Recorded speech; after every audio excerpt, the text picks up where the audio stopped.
Boa noite.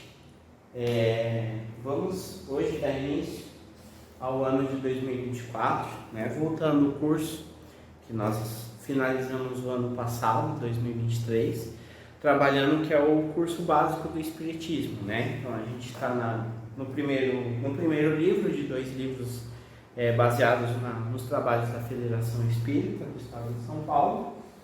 E a gente vai desenvolver nesse ano de 2024 esse trabalho de uma forma diferente, onde a gente vai fazer todas as sextas-feiras.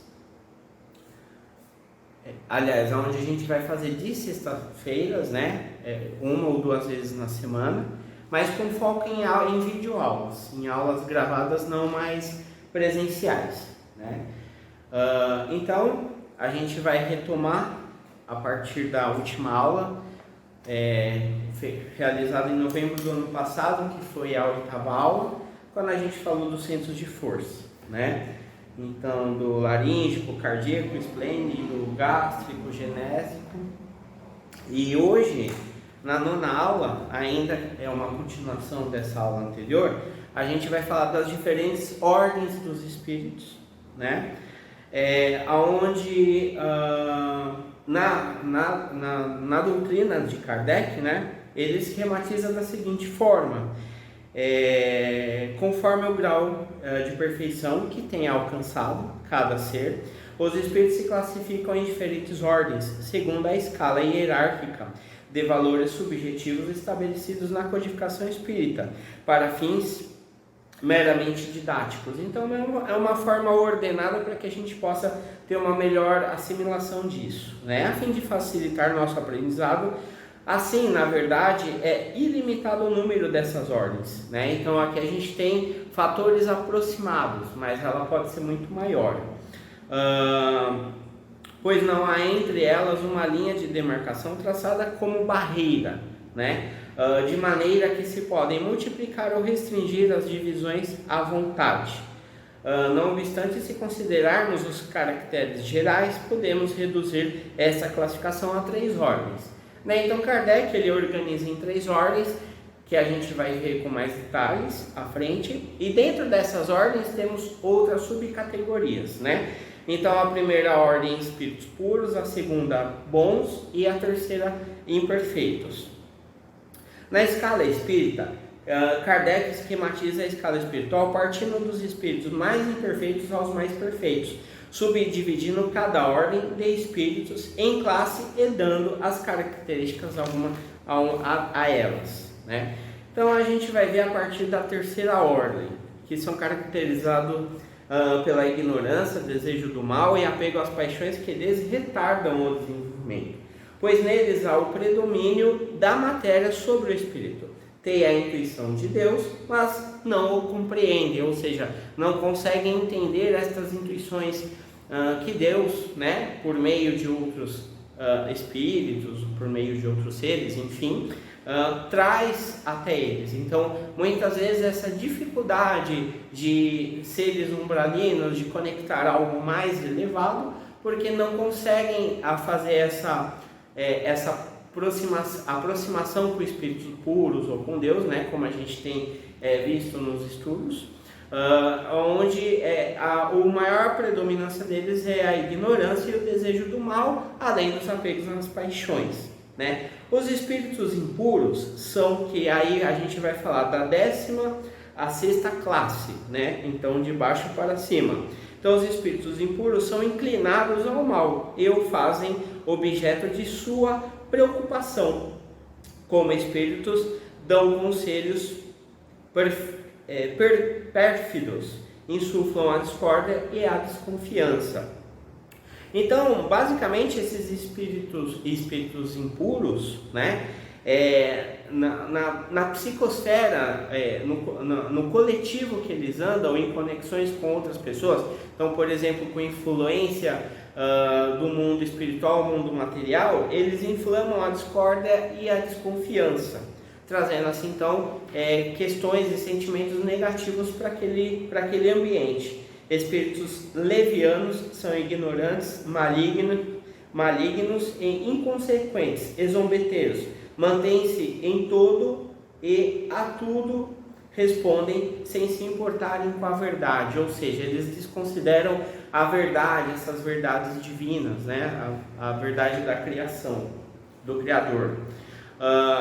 Espíritos pseudo-sábios. Seus conhecimentos são bastante amplos, mas julgam saber mais do que realmente sabem. Sua linguagem é uma mistura de algumas verdades com os erros mais absurdos, né? Por exemplo, utilizado para as questões ou influências de evidência, né? Algo que prevê o futuro, que traz uma meia-verdade nesse contexto, mas carregado de erros absurdos no sentido que vem desse processo da 10ª classe para cá, quando insuflam discórdias ou a desconfiança, e zombeteiros, né, que pouco se importa com a verdade. Então, uma coisa puxa a outra, e aqui olhando no sentido cronológico de baixo para cima. Os espíritos neutros nem são bastante bons para fazerem o bem e nem mal para fazerem o mal. Espíritos batedores e perturbadores, esses espíritos não formam propriamente falando uma classe diferente quanto às suas qualidades pessoais, e podem pertencer às classes da 3ª ordem, manifestam frequentemente sua presença por efeitos sensíveis e físicos, como golpes, movimentos e deslocamentos anormal dos corpos sólidos, do ar, etc. Parece que estão mais apegados à matéria que outros, sendo agentes principais das vicissitudes dos elementos do globo, quer pela ação sobre o ar, a água ou fogo, os corpos sólidos, quer nas estranhezas da terra, né? Então, basicamente aqui podemos ter essa classificação no único ser, né? Ele pode estar nessa 10ª classe, sempre trazendo discórdia ou desconfiança, num sentido de faltar com a verdade, nessa conexão de zombeteiros, pseudo-sábios dizendo que sabe grandes coisas, né? Toda a verdade, e pode trazer como mistura nessas verdades grandes erros e grandes equívocos por parte do ser humano, né? Os neutros, que nem fazem o bem nem fazem o mal, e os batedores e perturbadores, que podem movimentar, né? Coisas para assustar as pessoas e por aí vai. Então, por isso que Kardec coloca tudo na 3ª ordem dos imperfeitos. Na 2ª ordem são os bons, os que chegaram ao meio dessa escala. O desejo do bem e sua realização decorrem do grau de evolução que atingiram, pois há neles o predomínio do espírito sobre a matéria e, consequentemente, a busca da sabedoria e da moralidade. Ou seja, já existe uma elevação dessa consciência, aonde o espírito já é predominante sobre a matéria, ou seja, sobre os sentimentos que nós temos ali na 3ª classe, aonde eles buscam a sabedoria e a moralidade para compreender a infinitude e a felicidade dos bons, né? Então, nessa estrutura, a gente tem da 5ª à 2ª classe, os espíritos benevolentes, benévolos, sua qualidade dominante é a bondade, para proteger o seu progresso. Nos espíritos sábios, os que especialmente os distinguem e a amplitude dos conhecimentos, encaram a ciência pela utilidade e livre das paixões, que são próprias dos espíritos imperfeitos. Os prudentes caracterizam-se pelas qualidades morais de ordem mais elevada, sem possuir conhecimentos ilimitados. São dotados de uma capacidade intelectual que lhes permite julgar com precisão os homens e as coisas. Espíritos superiores reúnem a ciência, a sabedoria e a bondade. Sua linguagem, que só transpira benevolência, é sempre digna, elevada e frequente e sublime. Quanto, por exceção, encarnam na Terra para cumprir uma missão de progresso. Então, aqui a gente tem, na linhagem dos espíritos sábios, eles encaram a ciência pela utilidade, livres das paixões próprias dos espíritos imperfeitos, né? O texto traz aqui. E para trazer um melhor embasamento nesse sentido, significa que eles utilizam do que nós temos de conhecimento sobre a ciência.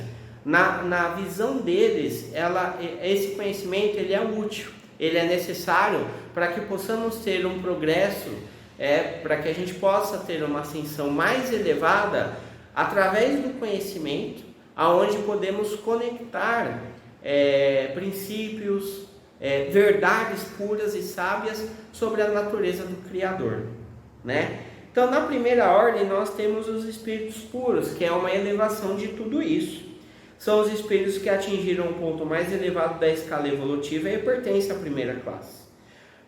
Percorrem todos os graus da escala e se despojam de todas as impurezas da matéria, havendo atingido a soma de perfeições de que é suscetível a criatura. Ou seja, então eles já passaram por todas essas elevações, eles transitam em todos esses campos psicosféricos, vamos dizer assim, para hoje trazer socorro a esses irmãos que necessitam de uma evolução, de um crescimento, ou daqueles que estão na segunda classe, que buscam conhecimento, que buscam informação, evolução. Então temos toda essa mistura, por assim dizer, e conexão pela caridade e vários fatores, né, que a gente aprende aqui na doutrina. Na progressão dos espíritos, os espíritos são espíritos criados todos iguais, simples e ignorantes, ou seja, sem cultura e conhecimento do bem e do mal, mas com as mesmas possibilidades de evolução, porque sendo Deus justo e misericordioso, jamais poderia criar seus filhos em desigualdade de condições. Deus deu a cada um uma missão, com o fim de esclarecer e progressivamente os conduzir à perfeição, pelo conhecimento da verdade, e para aproximar dele, os espíritos adquiriam conhecimento passando pelas provas que Deus lhe impõe. Uns aceitam essas provas com submissão e chegam mais prontamente ao seu destino. Outros não conseguem sofrê-las sem lamentação e assim permanecem por sua culpa, distanciados da perfeição e da felicidade prometida. Então, como a gente viu nessa escala de evolução de todos os seres, passamos por isso, sem pular etapa, temos sempre o apoio de outros que nos ajudam, que nos amparam, os nossos mentores, os nossos anjos da guarda, mas seguindo essa escala de progressão, sempre associado a virtudes e vícios, nessa escala de progressivo. E somos todos da mesma ordem de criação, por iguais, simples e ignorantes. E essa evolução condiz muito com a nossa dedicação no trabalho de nós mesmos nas nossas evoluções. Por isso, o progresso dos espíritos é fruto do próprio trabalho, mas como todos são livres, trabalham no próprio adiantamento, com maior ou menor atividade, tendo novas faculdades e percepções. Ou seja, a cada grau dessas classes que nós vamos evoluindo, temos novas faculdades e novas percepções, ou seja, novas habilidades maiores. No mundo corporativo, skill, hard skill, o mesmo sentido da coisa. Vamos evoluindo conforme adquirimos conhecimento e experiência. E com isso, como diz aqui, a felicidade prometida, a liberdade.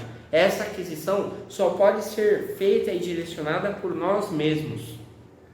Em sua escala progressiva, o espírito deve lutar para que sua natureza espiritual domine sua natureza material, como a gente viu em alguma das escalas lá dos espíritos. Para isso, deve desenvolver a sua inteligência, despojando-se das influências da matéria. As sensações, por exemplo. As sensações, ela é um marco que faz com que a gente perceba a nossa evolução. Há momentos e situações que fico menos irritado, menos ansioso que nas mesmas situações em tempos passados. Isso significa um marco de progresso nosso, de uma evolução nossa.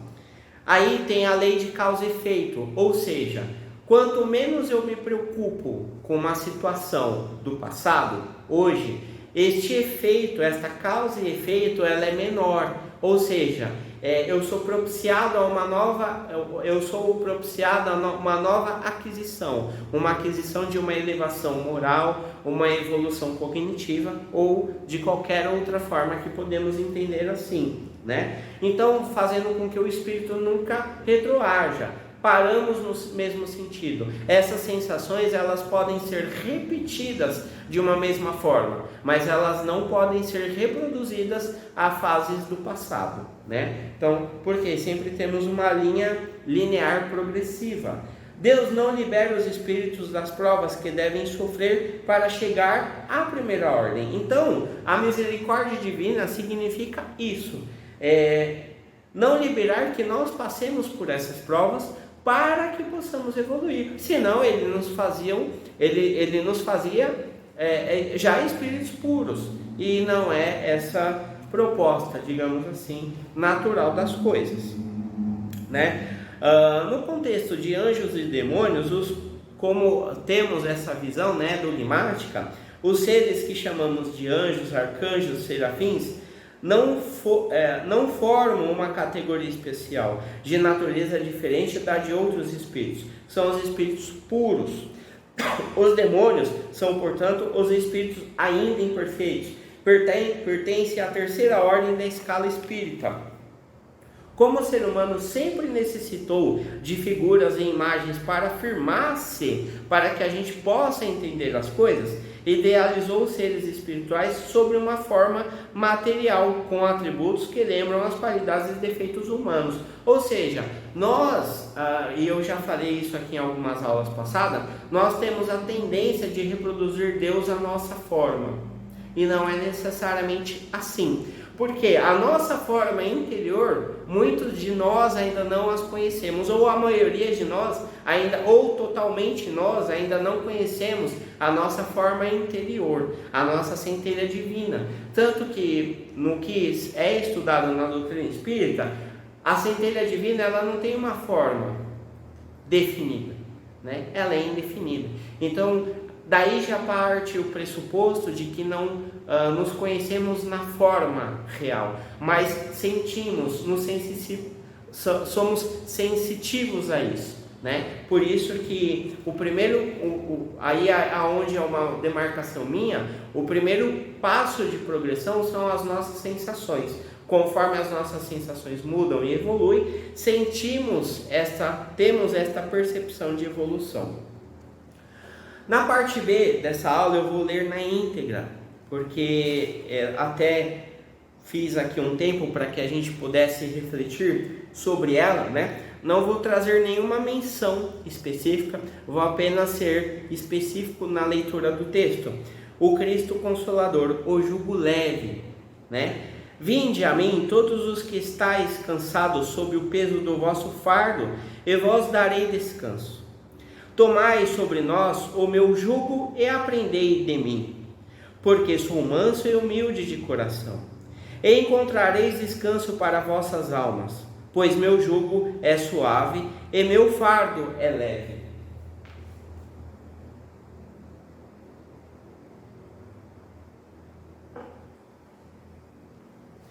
Conceito de jugo: peça de maneira assentada sobre a cabeça dos bois.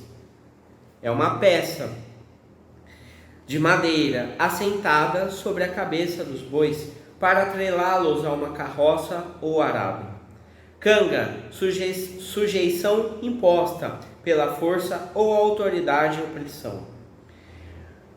Jugo significa submissão, domínio e opressão. Os judeus na época de Jesus estavam sob o jugo romano.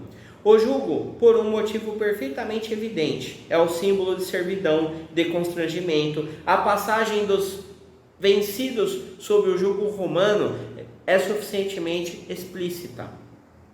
O mestre nos convidou a aceitar o seu jugo, acrescentando que ele era suave, o que à primeira vista parece uma contradição, ainda mais se nos lembrarmos de que as diretrizes religiosas conclamando ao cumprimento dos deveres, ao equilíbrio e à renúncia, sempre foram consideradas austeras e difíceis a serem seguidas.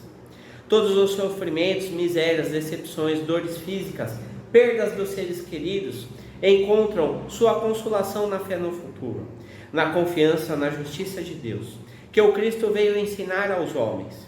Sobre aquele que, pelo contrário, nada espera após esta vida, ou que simplesmente duvida, as aflições pesam com todo o seu peso, e nenhuma esperança vem abrandar sua amargura. Eis o que levou Jesus a dizer: vinde a mim, vós todos que estáis fatigados, e eu vos aliviarei.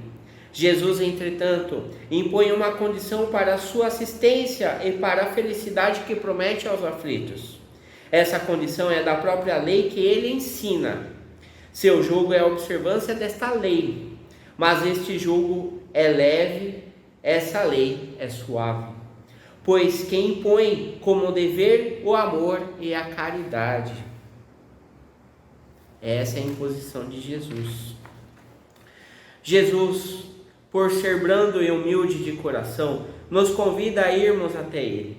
Ir até Jesus significa não apenas comparecer fisicamente a qualquer templo religioso, mas estarmos realmente presentes em espírito, com o coração aberto para que possamos receber aquilo de que realmente necessitamos. Jesus faz um convite fraterno àqueles que estão cansados e oprimidos pelas lutas e dores do mundo, para que venham receber o alívio às suas tristezas e a seus sofrimentos, ressaltando que o seu jugo é leve, descortinando os horizontes de paz, de reconforto, de aconchego àqueles que seguirem a sua lei de amor. Entretanto, muitos apenas querem receber sem fazer qualquer coisa para merecer, permanecendo com os corações vazios, sem aproveitarem os ensinamentos do Evangelho.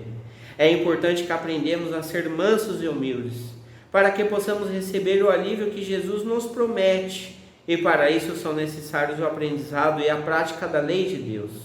Não se exige grandes demonstrações de grandeza espiritual, devendo o cristão se identificar por seu sincero e perseverante esforço de melhoria.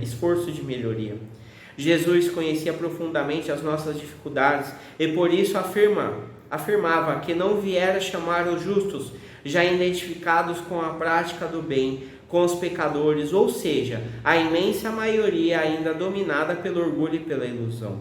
O crente escuta o apelo do mestre, anotando abençoadas consolações. O doutrinador repete-o para comunicar vibrações de conforto espiritual aos ouvintes. Todos ouvem as palavras do Cristo, as quais insistem para a mente inquieta e o coração atormentado lhe procurem o regaço refrigerante. Contudo, se é fácil ouvir e repetir: ouvinde a mim do Senhor, quão difícil é ir para Ele. Todos os crentes registram-lhe o apelo consolador, mas raros se revelam suficientemente valorosos para lhe buscarem a fé na companhia. Em sua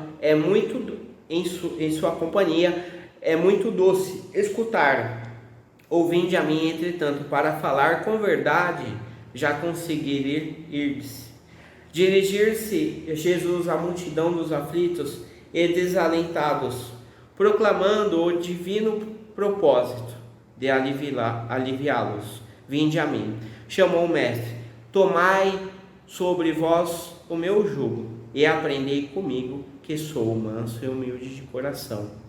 Seu apelo amoroso vibra no mundo, através de todos os séculos do cristianismo.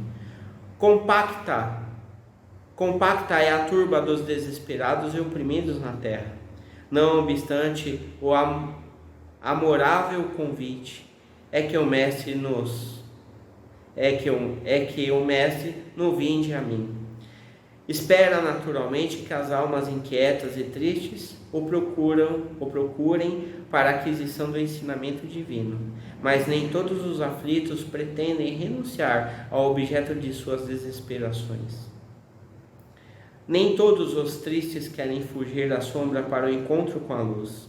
Entretanto, quando os sofredores se dirigem sinceramente ao Cristo, há de ouvi-lo no silêncio do santuário interior, conciliando-lhes o espírito e desprezar as disputas reprováveis do campo inferior, onde estão os aflitos na terra que pretendem trocar o cativeiro das próprias paixões pelo jugo suave de Jesus Cristo. Para esses foram pronunciadas as santas palavras: vinde a mim, reservando-lhes o Evangelho poderosa luz para a renovação indispensável. A doutrina espírita nos permite entender o convite do Mestre, mostrando que o jugo de Jesus é suave por nos libertar dos prejuízos, conduzindo-nos progressivamente à vivência do amor e da caridade. O Espiritismo, ao retornar à tradição cristã original, reconhece as nossas deficiências e nos recomenda corrigi-las, propondo a ação no bem como valioso recurso para essa realização. Baseado nisso, Kardec afirmou: reconhece o verdadeiro espírita pela sua transformação moral e pelos seus esforços que faz para dominar suas más inclinações. Bem, então tudo isso para dizer que a explicação do livro, quando nos mostra os graus de evolução, né, de todos os seres, da terceira à primeira ordem até chegar nos espíritos puros, mostram que o jugo de Jesus está em todos os momentos e em todas as situações. E as paixões que nos faz sofrer neste campo, que se chama campo material, nos dificulta a ter este jugo de Jesus, ser mansos e humildes, no sentido de nos libertarmos destas amarras materiais, das paixões, de todas as vicissitudes que a gente tem em torno do ego. E isso nos dificulta a esse progresso. Então esse progresso significa a gente olhar que tudo o que se diz jargões populares, né? Tudo que temos nessa vida que estamos aqui material, aqui fica, daqui não levamos nada. Mas isso é algo muito profundo que ainda nós temos dificuldade de entender e compreender. E tudo isso está em todas as relações que nos colocamos no dia a dia, inclusive dentro das casas que falam de Jesus. Porque somos seres humanos e estamos aqui para passar por todas essas fases, como nós vimos. Deus não libera ninguém. Para que possamos passar pelas provações, tendo como reflexões as causas e efeitos, que são os marcos que orientam, avaliemos as nossas sensações, né? Para que possamos então progredir. A nossa falta de progresso não é responsabilidade de ninguém que não seja nossa. E não significa que Jesus não tenha misericórdia por nós. Muito pelo contrário, Ele nos dá os esclarecimentos, cabe a nós buscarmos esses esclarecimentos para que possamos nos livrar dessas amarras, dessa 18ª classe, 9ª, enfim, que possamos pelo menos chegar nessa classe do meio, na segunda ordem de espíritos um pouco mais bons, mais benéficos, que sentem, que adquiriu uma moralidade, que adquiriu uma paz interior pelo que faz, pelo que é, pelo que constrói, pelo que colabora com a sociedade e com a humanidade. Só podemos perceber se somos pessoas melhores se estamos aqui fazendo algo para colaborar com as pessoas e não para coibir as pessoas de andar seu próprio caminho, para não tirar pessoas do seu caminho, não colocando barreira na caminhada das pessoas, fazendo com que nós tenhamos responsabilidade pelo que falamos, pelo que somos, para trazermos uma legião de pessoas amigas a nós, né? Então, eu acho que o grande termômetro, tudo isso é para mim, é uma reflexão minha, mas eu compartilho com as pessoas, se tenho amigos à minha volta, se tenho pessoas que gostam do que sou, já estou num bom caminho. Então significa que algo de bom estou deixando. Então eu acho que o amigo, a palavra amigo, ela é tão grande que ela traz para nós o que somos no nosso dia a dia. Então, se temos amigo, temos algo de bom. E se temos algo de bom, temos alguma sensibilidade moral para o que estamos fazendo aqui na sociedade que vivemos em todas as áreas de nossa vida, do trabalho, da vida religiosa ou vida espiritual, na vida social, na vida afetiva, na vida pessoal, familiar, enfim, em todos os lugares que nos colocarmos, porque somos uma única pessoa em todos os lugares. Então agradecemos imensamente a Deus, o nosso Criador, pela possibilidade da aquisição que vamos fazendo com o conhecimento da doutrina de luz, da boa nova que Jesus veio nos trazer. Agradecemos ao nosso irmão Allan Kardec pelas suas obras de luz, que nos demonstram grandes qualidades de conhecimento e oportunidades de sabedoria. Agradecemos imensamente esta falange de luz, a Deus, a Jesus, que nos orienta e que nos guia. E a nós mesmos, quando nos colocamos a estudar e a melhorar a nossa amplitude de conhecimento. Que assim seja, graças a Deus, fé e equilíbrio em todas as direções.